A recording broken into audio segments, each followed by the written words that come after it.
السلام عليكم ورحمة الله وبركاته. الحمد لله والصلاة والسلام على رسول الله وعلى آله وأصحابه ومن والاه. اما بعد، برادران و خواهران گرامی، امیدوار هستم که جور و صحتمند و لباس عافیت بر تن داشته باشین. درس امروزی ما از کتاب دروس اللغة العربیه به توفیق الله رب العالمین آغاز میکنیم. صفحه 87 و درس 15. الدرس الخامس عشره، درس 15. مکالمه جریان دارد بین یک گروه از یعنی دخترها، در مابینشان مکالمه میکند.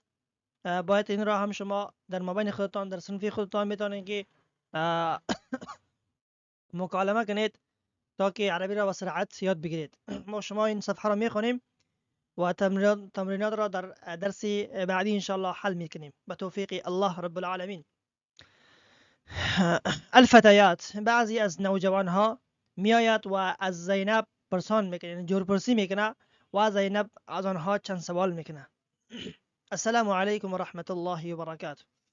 سلام میکنه، جواب میده و علیکم السلام و رحمت الله و برکاته. من انتن یا اخوات، شما کی هستین خواهرها؟ زینب از اینها پرسان میکنه. احداهن، یکی از آنها جواب میده نحن بنات الشیخ عباس، ما دخترهای شیخ عباس هستیم. بنت جمع بنات است. زینب اهلا و سهلا و مرحبا، خوش آمدید بر شما میگم. امکن استاذتی، مادر شما استادی ما است. کیف حالها، کیف حالها، و چطور است؟ احداهن، یکیش میگه هی بخیر والحمد لله، الحمد لله و خوب است. زینب این هی الان، همین حالو در کجاست؟ جواب میده هی الان فی الریاض، همین حالو در ریاض است. با زینب پرسان میکنه متى ذهبت، چی وقت رفته بود ریاض؟ جواب میده ذهبت قبل اسبوع، یعنی قبل از یک هفته میشه که رفته. قبل اسبوع، اسبوع میگه هفته، یعنی یک هفته پیش رفته. زینب باز سوال میکنه من ذهب معها، همراهش کی رفته؟ جواب میده ذهب معها اخونا ابراهیم، همراه او برادر ما ابراهیم رفته.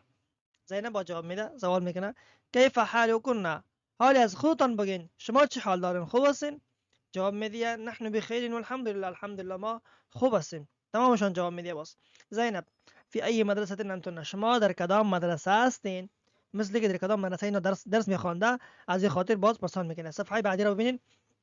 یکیشون جواب میده نحن فی المدرسه المتوسطه، ما در مدرسه متوسطه هستیم. جواب میده، با سوال میکنه متى اختبارکن، شاید که اینها امتحان وقتش امتحانشان قریب شده باشه، پرسان میکنه متى اختبارکن، چه وقت است اختبار شما، یعنی امتحانات شما چه وقت است؟ جواب میده که از آنها اختبارنا بعد شهر، یعنی بعد از یک ماه امتحان ما شروع میشه، امتحان ما است دیگه. زینب باز پرسان میکنه اذهبتن الى المدرسه اليوم، اذهبتن الى المدرسه اليوم، آیا شما امروز به طرف مدرسه رفته بودین؟ یکیشون جواب میده نعم ذهبنا و رجعنا، ما رفته بودیم، یعنی ما رفتیم و واپس آمدیم. بس این بود یک مکالمه بین یک گله از دخترها، یعنی یک گروه از دخترها و ما بین زینب که از آنها پرسان میکرد و سوالات میکرد، آنها جواب داد. انشالله باز تمرینات را در درس بعدی ما انشالله حل میکنیم و براتون در به همین شکل روان میکنیم. و بالله توفیق. السلام علیکم و رحمت الله و برکاته.